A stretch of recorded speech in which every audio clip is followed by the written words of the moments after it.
Shalom Bapak Ibu Jemaat yang dikasih Tuhan. Berjumpa lagi di dalam CK7 Online Bible Study pada malam hari ini ya. Nah, malam ini kita akan melanjutkan pembelajaran kita di dalam kitab 2 Samuel 12 ayat 1 sampai ayatnya yang ke-25. Nah, sebelum kita belajar malam ini, yuk kita datang sama Tuhan, kita sembah Tuhan. Biarlah hikmatnya mengalir untuk kita belajar malam hari ini buat kita semua. Ora bashanda bakala labaya masikar. Ore biana mashanda bakala. Oh, haleluya. Bashanda bakala. Oh, Yesus, Yesus Tuhan.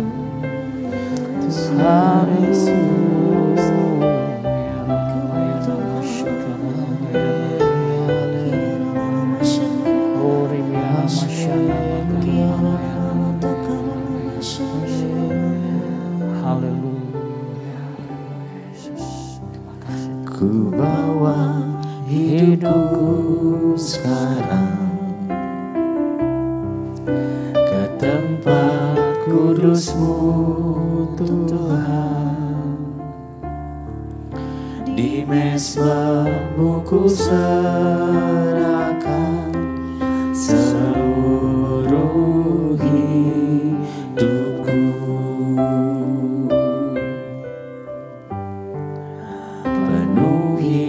Hatiku sekarang dengan urapan yang baru, agar aku lebih lagi mendengar suara-Mu.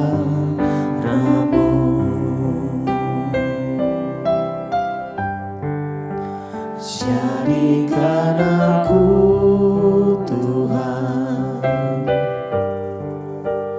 rumah doa-Mu, agar semua suku bangsa datang menyembah-Mu. Jadikan aku Tuhan rumah doa-Mu, agar semua suku bangsa datang menyembah-Mu.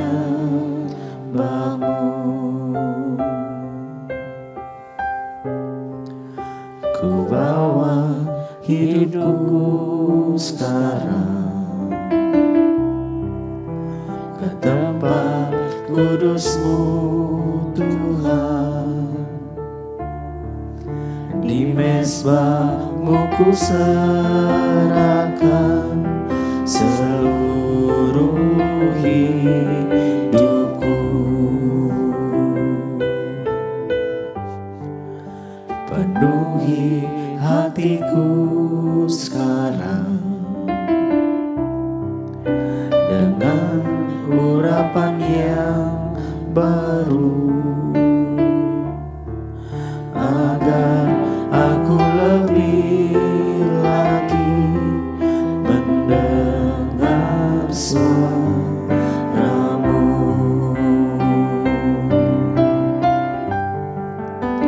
Jadikan aku Tuhan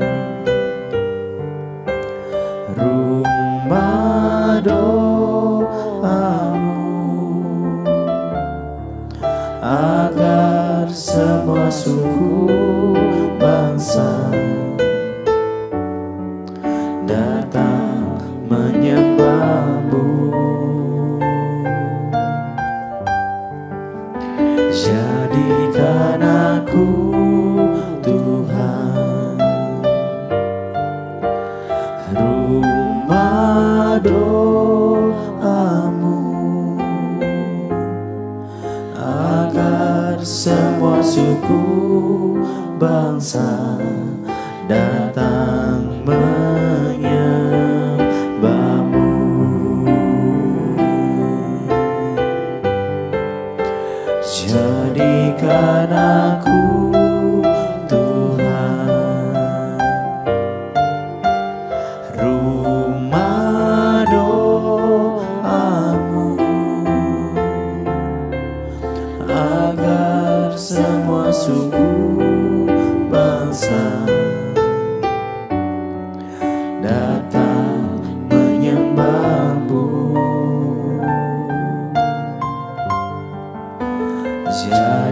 jadikan aku Tuhan, rumah doamu, agar semua suku bangsa datang menyembahmu, agar semua suku bangsa, agar semua suku bangsa, agar semua suku bangsa datang menyembahmu.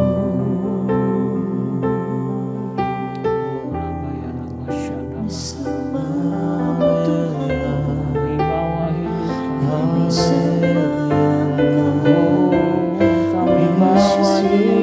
Tuhan.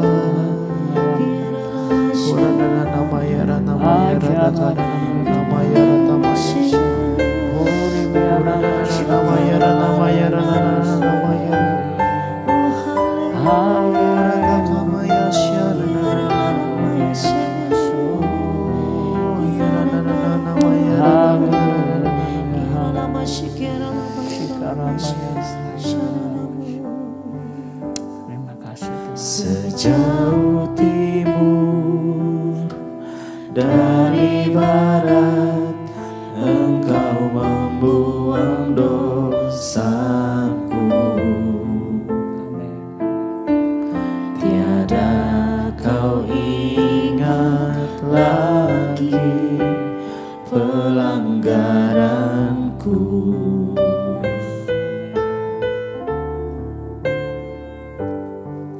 Jauh ke dalam tubir laut, kau melemparkan dosaku. Tiada kau perhitungkan kesalahanku. Betapa besar kasih pengampunanmu Tuhan, tak kau pandang hina hati yang hancur. Ku berterima kasih kepadamu ya Tuhan, pengampunan yang kau beri, pulihkanku.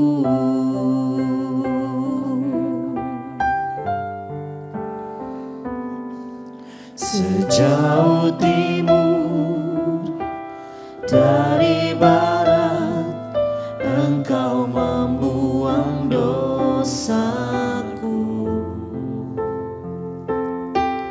Tiada kau ingat lagi pelanggaranku.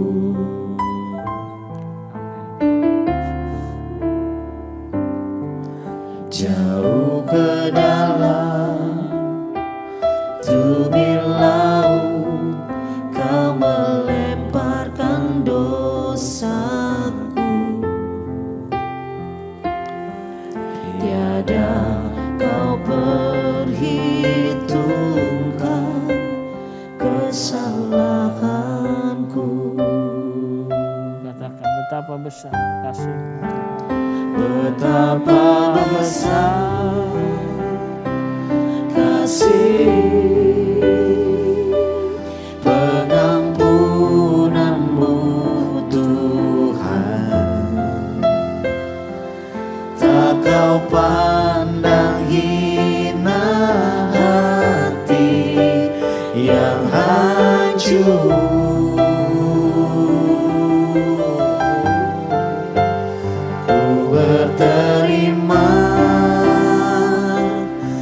kasih kepadamu ya Tuhan, pengampunan yang Kau beri, pulihkanku.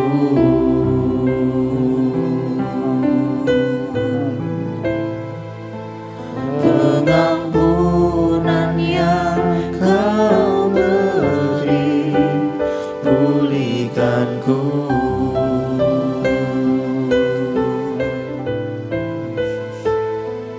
Pengampunan yang Kau beri, pulihkanku. Terima kasih Tuhan. Terima kasih Tuhan Tuhan kasih buat pengampunan-Mu, Bapa. Terima kasih. Terima kasih Tuhan. Terima kasih.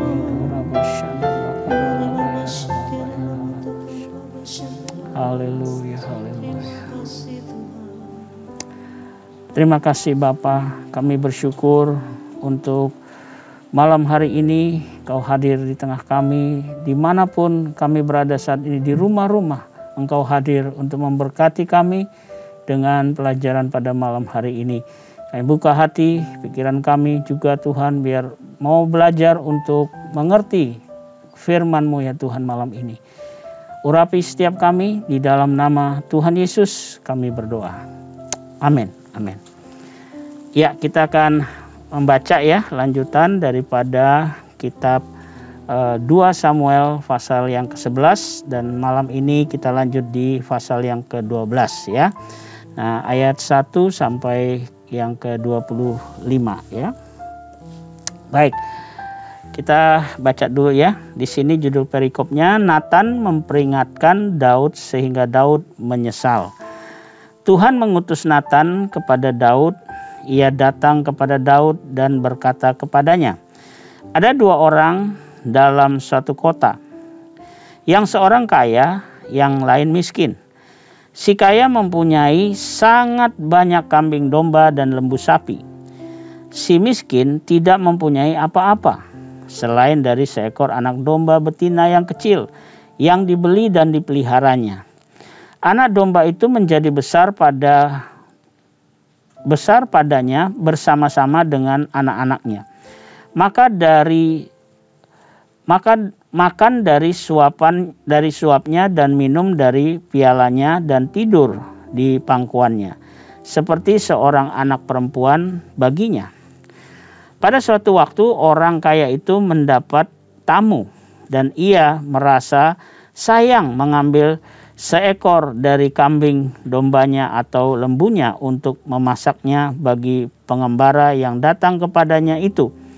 Jadi ia mengambil anak domba betina kepunyaan si miskin itu dan memasaknya bagi orang yang datang kepadanya itu. Lalu Daud menjadi sangat marah karena orang itu. Dan ia berkata kepada Nathan, demi Tuhan yang hidup, orang yang melakukan itu harus dihukum mati. Dan anak domba betina itu harus dibayar gantinya 4 kali lipat. Karena ia telah melakukan hal itu dan oleh karena ia tidak kenal belas kasihan. Kemudian berkatalah Nathan kepada Daud, engkaulah orang itu. Bapak Ibu, sampai di sini kita lihat dulu ya, bahwa di sini agak unik ya, ketika Tuhan menyuruh Nabi Nathan untuk menegur atau memperingatkan ya Daud akan dosanya. Nah, di sini dipakai sebuah perumpamaan. Ya, ini sangat unik menurut saya, dan ini sangat sangat sopan sekali nih Tuhan ini mau nyuruh menegurnya dengan pakai perumpamaan melalui si Nathan ini ya. Nah, saya melihat di sini dengan perumpamaan ini ya, sebenarnya Tuhan mau lihat seberapa besar si Daud menyadari dosanya. Ternyata setelah diceritakan tadi ada orang kaya dan orang miskin, dan orang kaya ini justru mengambil milik orang miskin yang sangat dia sayangi ya, dombanya itu, malah itu yang disembelih. Dan Daud jadi marah ya. Nah dari sini saya lihat memang Daud ini benar-benar tidak menyadari sebenarnya bahwa dia sedang dalam bahaya besar karena dosanya ya. Tetapi ketika di akhir daripada perumpamaan itu, Nathan dengan tegas mengatakan bahwa engkaulah orang itu ya. Jadi di sini kita lihat ya bahwa Tuhan itu menegur Daud melalui Nathan, dan ketika ketika Nabi Nathan itu menyatakan dosa Daud, merespon ya. Tetapi yang kita lihat di sini bagaimana cara Tuhan menegur dengan perumpamaan melalui Nabi Nathan. Itu yang saya lihat di sini unik ya, bahwa Tuhan itu sebenarnya mungkin dalam hatinya dia nggak tega juga ya, karena nih Daud ini orang yang dikasihinya. Tetapi melalui Nabi Nathan ya, dengan caranya menyampaikan dengan perumpamaan ya, akhirnya dilihatlah respon Daud ini ya, seberapa dia marah ya. Ternyata yang harus dimarahin, yang harus dihukum mati itu dia sendiri gitu ya. Ini satu kita lihat satu seperti teguran yang benar-benar senjata makan Tuhan gitu, berbalik gitu ke dia gitu ya. Nah itu yang pertama tadi kalau dari ayat 1 sampai 12, dan akhirnya di sini di ayat 13 dan 14 ya, kita nanti baca di sini ya bahwa Daud itu merespon ketika dia ditegur ya, di ayat yang ke 13 ya, kita lihat di sini. Di ayat yang ke-13 di ayat yang ke-5 di sini dikatakan, lalu Daud menjadi sangat marah karena orang itu, dan ia berkata kepada Nathan, demi Tuhan yang hidup, orang yang melakukan itu harus dihukum mati. Dan anak domba betina itu harus dibayar ganti 4 kali lipat karena ia telah melakukan hal itu, dan oleh karena ia tidak berbelas kasihan. Kemudian berkatalah Nathan kepada Daud, engkaulah orang itu, beginilah firman Tuhan Allah Israel. Nah jadi setelah Nabi Nathan menyatakan bahwa itulah Daudlah yang orang kaya itu dari perumpamaan itu.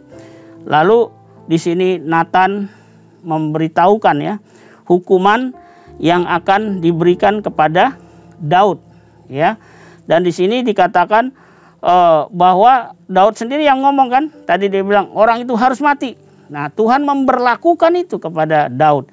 Tetapi Bapak Ibu ya, di sini respon daripada Daud waktu ditegur, dia itu segera mengaku dosanya. Jadi dia ketika ditegur, nah disinilah dia menyadari bahwa dia sudah berdosa terhadap Tuhan. Nah, Bapak Ibu, untung sekali di sini dia sadar ya dengan peringatan melalui Nathan ini ya. Daud di sini tidak menunda pertobatannya waktu dia dinyatakan bahwa dia bersalah di hadapan Tuhan ya. Jadi itu di ayat yang 13-14, dan kita lihat di ayat yang ke-15 ya. Di sini kita lihat nanti bahwa Daud itu membuktikan ya. Membuktikan pertobatannya melalui sikapnya nanti. Ya, karena nanti di sini kan si Batsheba sudah mengandung ya. Nah, nanti anak itu Tuhan menjatuhkan sakit ya. Jadi anak itu jadi sakit dan sampai mati nanti anak itu. Tetapi Daud di situ menunjukkan bahwa dia sungguh-sungguh mau bertobat. Dia minta ampun, kalau dia berdoa sama Tuhan kalau bisa jangan sampai anak ini mati begitu ya.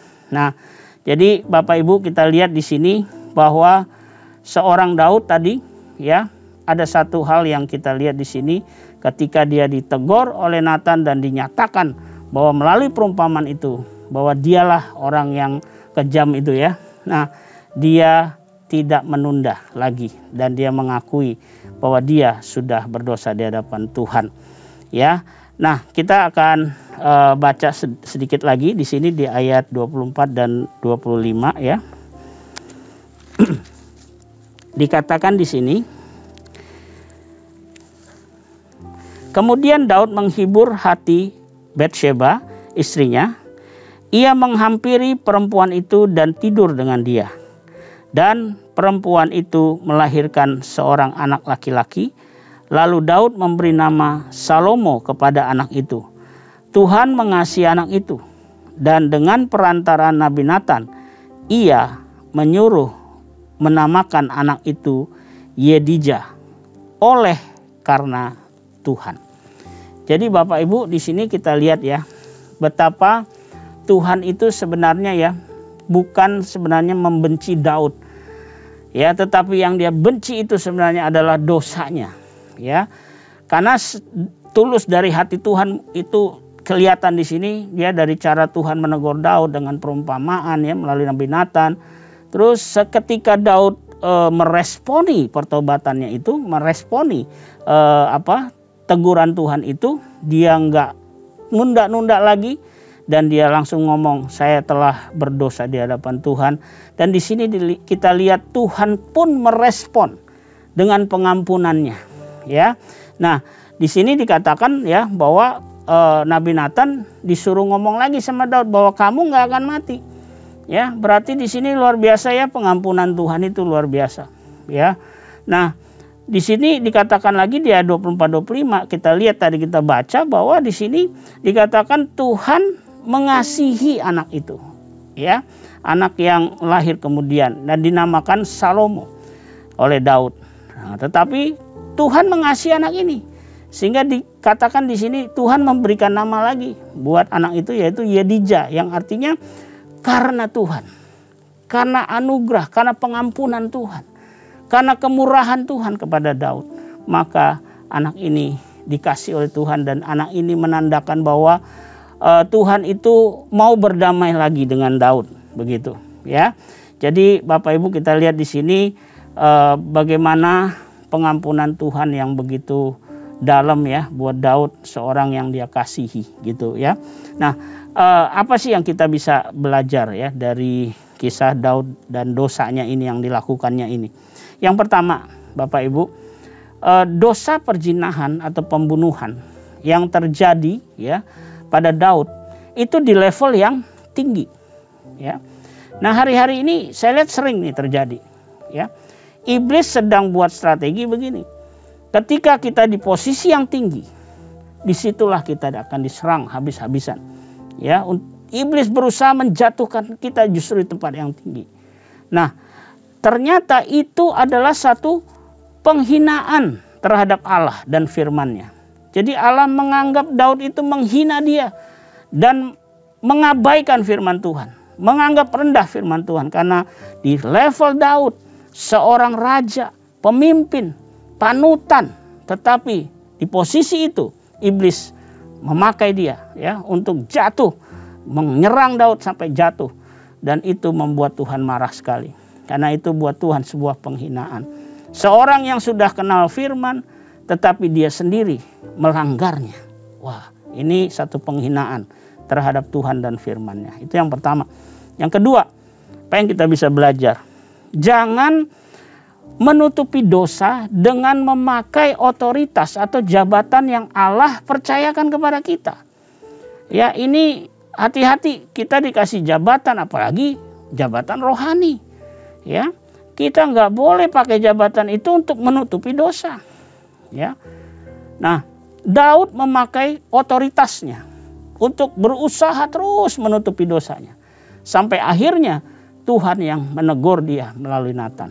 Ya, jangan sekali-kali kita menutupi dosa dengan jabatan atau otoritas kita, karena itu akan menjadi celah yang besar yang membuat kita jatuh lebih dalam lagi dalam ikatan dosa. Ya, dan konsekuensinya pun nanti akan lebih berat, Bapak Ibu.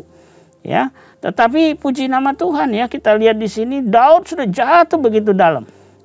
Tapi karena kasih Allah yang begitu besar kepada dia dan kepada kita ya, tetap dia mau ampuni Daud begitu. Yang ketiga, yang terakhir yang kita bisa belajar dari kisah Daud dan dosanya ini, Allah itu setia dan adil, Bapak Ibu. Jika kita mengaku dosa kita, maka Dia akan bertindak sesuai dengan kasih setia dan keadilannya. Ya, jadi Allah itu nggak bisa menyangkali kesetiaannya. Allah itu tidak bisa menyangkali keadilannya. Dia tetap adil sama Daud. Kita lihat ya, kalau kita baca tadi ayat itu dengan sekali lagi ya, berulang lagi kita baca ya, kita lihat di situ ada dikatakan bahwa Daud itu ya sudah jatuhnya di dalam dosa perzinahan, kemudian lanjut lagi dengan pembunuhan ya. Tetapi Allah itu tetap ya mengasihi dia. Ingat Bapak Ibu, Tuhan itu adil. Ya, jadi kalau kita jatuh dalam dosa, segeralah kita selesaikan dosa kita. Karena Dia setia dan adil. Dia akan menghapus dosa kita. Dia nggak akan ingat-ingat lagi. Nah ini yang saya bilang tadi, pengampunan Tuhan itu luar biasa. Kasih setia Tuhan itu luar biasa. Karena itu malam ini ya, kalau kita di rumah-rumah ya, Bapak Ibu Saudara di rumah, kalau ada dosa dalam hidup kita, apalagi bukan kebetulan hari ini ada dosa perzinahan, pembunuhan yang dilakukan Daud yang kita belajar malam ini. Ayo segera bertobat. Ingat ya, jangan tutupi dosa kita. Jangan berusaha kita lari dari itu. Tetapi kita datang sama Tuhan. Dan kita katakan, aku telah berdosa kepada Tuhan. Ampuni aku Tuhan. Biarlah malam ini kita semua boleh dipulihkan oleh Tuhan. Jika kita ada dosa dalam kehidupan kita. Ya, mari saya rindu kita berdoa. Saya akan doakan Bapak Ibu di rumah-rumah ya. Kita datang sama Tuhan, kita berdoa ya. Bapa di surga, terima kasih melalui pembelajaran malam ini kisah Daud dan juga ketika dia jatuh dalam dosa. Kami banyak belajar melihat betapa Engkau Allah yang setia, Allah yang adil, dengan pengampunan-Mu ya Tuhan yang begitu dalam kepada Daud. Biarlah malam ini kami juga dijamah oleh Tuhan. Biar hati kami juga seperti Daud ketika mungkin kami ada dosa yang kami lakukan dalam hidup kami. Biarlah malam ini Tuhan kami tidak berusaha menutupinya, tapi kami mau mengakui di hadapan Tuhan.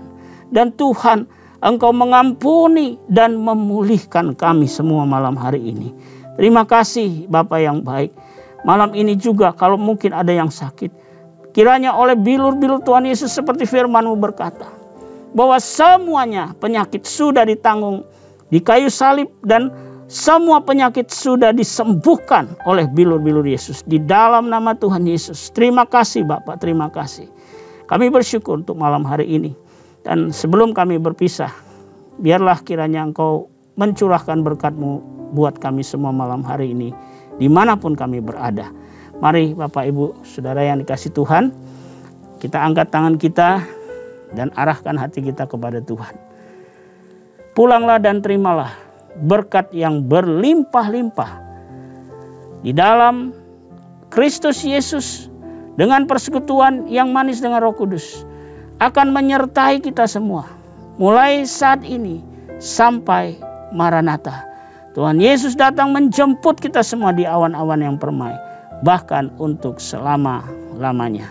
Mari kita yang percaya dan diberkati Tuhan sama-sama katakan amin, amin, amin. Selamat malam, selamat beristirahat. Kiranya Tuhan memberkati kita semua. Amin.